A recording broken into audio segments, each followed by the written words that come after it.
اللہ کی مختصر حمد و ثنا نبی رحمت پر درود السلام۔ یہ قدر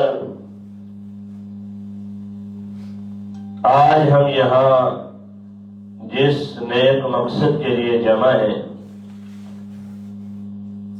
وہ قرآن مجید کی عظمت، اس کی شان، مقام، رفعت و بلندی کو بیان کرنا ہے، اس کے فضائل حمیدہ کا تذکرہ کرنا مقصود ہے۔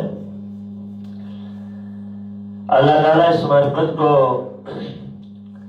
جو کہ محترم قاری محمد ادریس رحمہ اللہ رحمۃ واسعہ کی کوششوں اور محنتوں کا نتیجہ تھا، اور اہل علاقہ کا اس میں تعاون اور اس کو آباد کرنے میں پوری کوشش تبرو اللہ اپنی بارگاہ میں قبول و منظور فرمائے، اور جو مومنین اس مسجد کے خادمین دنیا سے رخصت ہوں گے، اللہ ان کی قبروں کو روضۃ من ریاض الجنہ بنا دے۔ جو زندہ ہے اللہ ان کی زندگیوں میں برکت دے، ان کے جان اور مال، کاروبار میں اللہ، اولاد میں، ہر شے میں برکت دے، اور نیک اور صالح اولاد کی نعمت سے نواز دے۔ قرآن مجید کا رمضان المبارک کے مہینہ سے بڑا گہرا تعلق ہے۔ یہ بابرکت کتاب ہے کہ خالق کائنات اور رب العالمین نے بذریعہ جبریل رمضان المبارک کے مقدس مہینہ میں قلب محمد صلی اللہ علیہ وسلم پہ سے اتارا ہے۔ مہینہ بھی ببرکت، نازل کی جانے والی کتاب بھی ببرکت، بھیجنے والا رب العالمین بھی بہت عظمتوں والا، برکتوں والا، اور جو شخصیت لے کے آ رہی ہے جبریل امین، وہ امین بھی ہے اور برکتوں والا بھی ہے، وہ اللہ کی رحمتیں لانے والا۔ اس کلام الہی کی عظمت کے لیے یہی کافی ہے کہ یہ اللہ کی کلام ہے، اسے کلام اللہ کہا جاتا ہے۔ جس طرح ہمارے یہاں مختلف کتب یا مقالہ جات جب شائع ہوتے ہیں تو کہا جاتا ہے فلاں کا مقالہ، فلاں کی گفتگو، فلاں کا قول، فلاں کی کہاوت، فلاں کا جملہ۔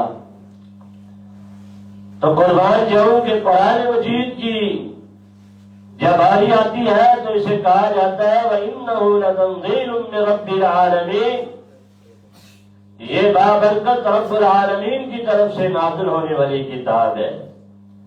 شہر رمضان الذی انزل فیہ القرآن، کہ یہ رمضان المبارک کے بابرکت مہینے میں اسے نازل کیا گیا۔ اور پھر یہی نہیں بلکہ جس رات میں یہ قرآن نازل ہوا وہ رات بھی باعث برکت ہے، اسے لیلۃ القدر کہا جاتا ہے، شب قدر کہا جاتا ہے۔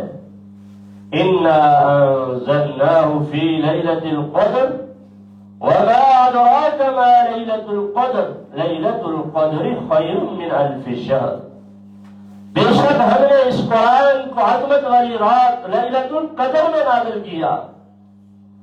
آپ کو کیا معلوم کہ وہ لیلۃ القدر کیا ہے؟ لیلۃ القدر خیر من الف شہر، فقط وہ ایک رات ہزار مہینوں سے بہتر ایک رات ہے۔ اللہ ہمیں اس رات کی خیر و برائیوں سے مستفید ہونے کی توفیق نصیب فرمائے۔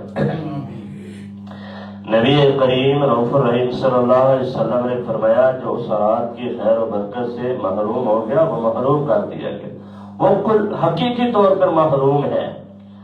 اور جو اس رات کی برکتوں سے، خیر سے، بلائیوں سے مستفید ہو گیا وہ ہر طرح کی خیر برکت کو سمیٹ گیا۔ تو محترم پیارے بھائیوں، عزیز و قدر ساتھیوں اور میرے نوجوان بھائیوں، اس قرآن مجید کے ساتھ محبت کیجئے، اس کو اپنے سینے سے لگائیے، اس سے پیار کیجئے۔ یہ کوئی عام کتاب نہیں ہے، اس کو سمجھیے، دل لگا کے پڑھیے، اس پہ عمل کیجئے، اس کے آگے معاشرے کے اندر پھیلائیے۔ یقین جانیے اگر آپ یہ چاہتے ہیں کہ اللہ آپ کو صحیح معنوں میں عزت سربلندیوں